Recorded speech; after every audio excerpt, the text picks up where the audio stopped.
اور میرے پیارے طلبہ، مہمان خصوصی ڈاکٹر مزمل احمد صاحب اور اسکول کے فاؤنڈر جلیل احمد صاحب،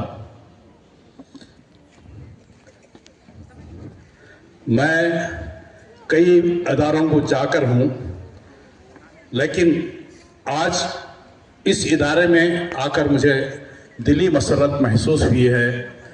یہاں کے بچوں کا جو ڈسپلین، جو خاموشی کے ساتھ سننا اور والدین خاموشی سے بیٹھنا، یہ جو ہے میں کہیں بھی نہیں دیکھا۔ میں پرنسپل صاحبہ کو اور تمام اساتذہ کو اور تمام پیارے پیارے طلبہ کو مبارکباد دیتا ہوں، دل کی گہرائیوں سے مبارکباد دیتا ہوں۔ پیارے طلبہ، آج کا دن آپ کی زندگی کا ایک اہم سنگ میل ہے۔ آج آپ صرف ایک کلاس سے فارغ نہیں ہو رہے ہیں، بلکہ زندگی کے ایک نئے مرحلے میں داخل ہو رہے ہیں۔ ایس ایل سی کے طلبہ پھر اسکول کو نہیں آ سکتے ہیں یہاں پہ۔ آپ کی ایک نئی اڑان ہے۔ پیارے بچوں، دنیا کی سب سے قیمتی، مزمل صاحب نے مجھے کچھ نہیں چھوڑا، اسٹوڈنٹس کو بھی مخاطب ہوئے، والدین کو بھی مخاطب ہوئے، ٹیچروں کو بھی مخاطب ہوئے، مینجمنٹ کو بھی مخاطب ہوئے۔ میں کیا بات کروں؟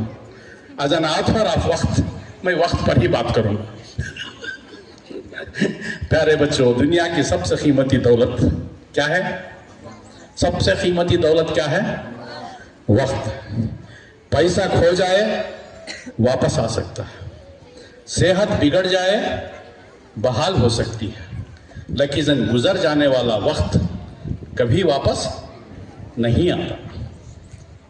وقت نظر نہیں آتا اور نہ ہی ہماری پکڑ میں آتا ہے۔ وہ زندگی کو سنوار بھی سکتا ہے اور زندگی کو بگاڑ بھی سکتا ہے۔ میری کتاب وقت کا مرکزی پیغام یہی ہے۔ میں شکریہ ادا کرتا ہوں مزمل صاحب کا، انہوں نے یہاں بھی پانچویں جگہ ہے یا چوتھی جگہ ہے، چوتھی جگہ اجرا کرنے کا ایک بیڑا اٹھایا۔ انہی کی ایما پر میں یہاں پر حاضر ہوں۔ میری کتاب وقت ٹائم کا مرکزی پیغام یہی ہے۔ کیا ہے؟ کامیاب لوگ وقت کو خرچ نہیں کرتے، انویسٹ کرتے ہیں، سرمایہ کاری کرتے ہیں۔ ناکام لوگ وقت کو گزارتے ہیں، ناکام لوگ وقت کو گزارتے ہیں۔ کامیاب لوگ کیا کرتے ہیں؟ کامیاب لوگ وقت کو بناتے ہیں۔ کیسے؟ ایک بڑائی کے پاس ایک لکڑی ہے، ایک سونار کے پاس ایک سونے کی گٹی ہے، ایک لوہار کے پاس ایک سونے کا کچا لوہا ہے، اور وقت ہے۔ اگر خاموش بیٹھے تو گٹی گٹی رہے گی، لوہا لوہا رہے گا، لکڑی کا کندہ لکڑی ہی رہے گی۔ لیکن کاریگر اگر اس وقت میں اس کو زیورات بنا دیے تو اس کے چار چاند لگ جاتے ہیں، اس کی عزت ہوتی ہے، اس کا سرمایہ بھی۔ اور یہ لوہار اوزار بنا سکتا ہے، کاریگر کارپینٹر کیا بنا سکتا ہے؟ بہترین فرنیچر بنا سکتا ہے۔ اسے وقت درکار۔ اگر وقت کا انہیں صحیح استعمال کیا تو منظر عام پر آتا ہے، اور اس کو اگر اسی طریقے سے ایک وقت کا سرمایہ آپ کے پاس ہے، خام وقت آپ کے پاس ہے، اور ایک وقت خام وقت ہے، آپ ہیں، ایگزام ہے اور آپ کی کتابیں۔ اگر آپ وقت ایسا ہی گزار دیے تو نتیجہ کیا ہوگا؟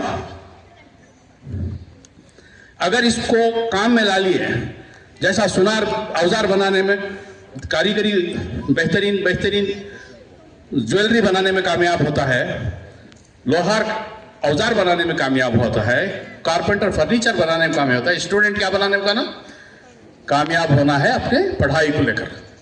وقت بیکار نہیں گزارنا ہے، یہی ہے۔ قرآن پاک میں ہمیں یاد دلاتا ہے، وَالْعَصْرِ إِنَّ الْإِنسَانَ لَفِي خُسْرٍ إِلَّا الَّذِينَ آمَنُوا وَعَمِلُوا الصَّالِحَاتِ وَتَوَاصَوْا بِالْحَقِّ وَتَوَاصَوْا بِالصَّبْرِ۔ زمانے کی قسم کھا کر اللہ تبارک و تعالیٰ کہتا ہے کہ انسان خسارے میں۔ وہ جو اچھے اعمال کیے، صبر کا پیمانہ اپنے ساتھ رکھے اور شکر ادا کیے اور حق کی تلقین کی، وہی کامیاب ہیں۔ اس سے کیا پتہ چلتا ہے؟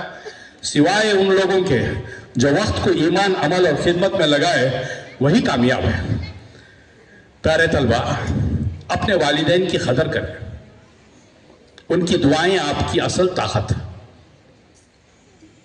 طلبہ اپنے والدین کی قدر کریں، جب وہ زندہ ہیں تو ہمیشہ ان کی خدمت میں لگے رہیں۔ ان کی دعائیں جو ہے ہمیشہ آپ کی زندگی کو میں نکھار پیدا کریں گی۔ کوئی ماں باپ بددعا نہیں دے گا اپنے بچے کو۔ تو اسی طریقے اللہ تعالیٰ 70 ماؤں کی محبت رکھنے والا وہ بھی تمہارے اوپر نظر رکھے ہوئے ہے، اس کا ہر لمحہ شکر ادا کرے۔ جو دے حیات خضر مجھے اور اسے میں صرف ثنا کروں، تیرا شکر پھر بھی ادا نہ ہو، تیرا شکر کیسے ادا ہے۔ ہمارے یہ 360 بدن کے جوڑ، یہ بھی ایک جوڑ ہے، یہ بھی ایک جوڑ ہے، یہ بھی ایک جوڑ ہے، ہمارے سارے بدن کے 360 جوڑ ہیں۔ صبح سویرے ہم صحیح سالم اٹھتے ہیں تو شام تک اگر صحیح سالم رہتے ہیں تو ہمیں 360 صدقہ کرنا پڑتا ہے۔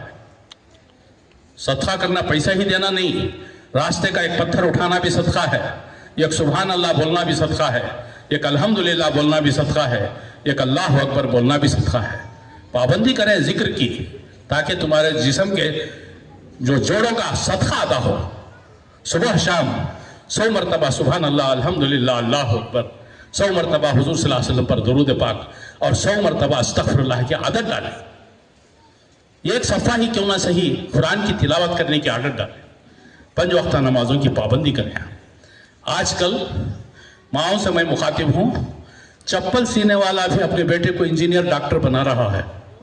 کوئی کمال کی بات نہیں ہے، انجینئر بنانا، ڈاکٹر بنانا کوئی کمال کی بات نہیں۔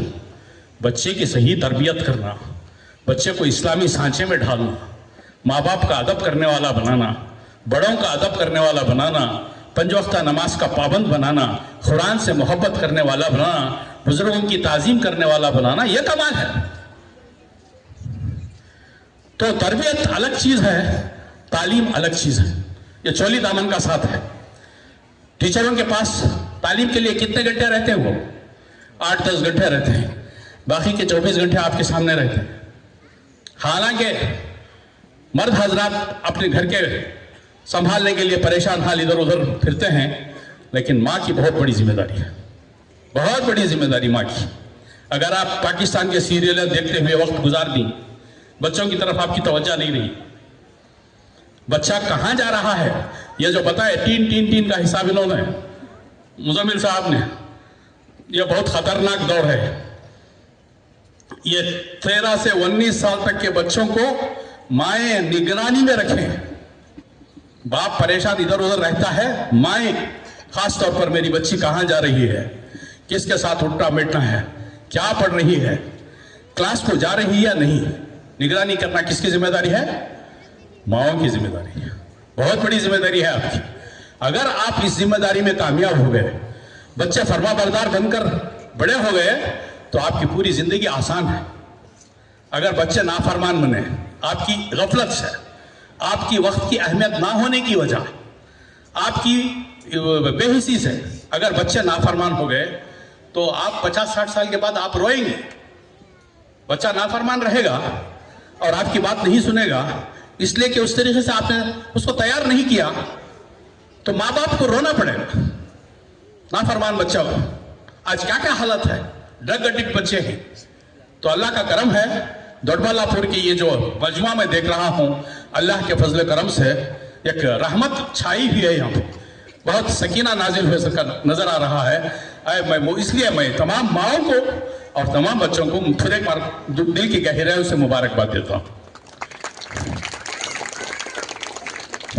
میں بتا رہا تھا، بچوں کو نصیحت کر رہا تھا، پیارے طلبہ اپنے والدین کی قدر کریں، ان کی دعائیں آپ کی اصل طاقت ہے۔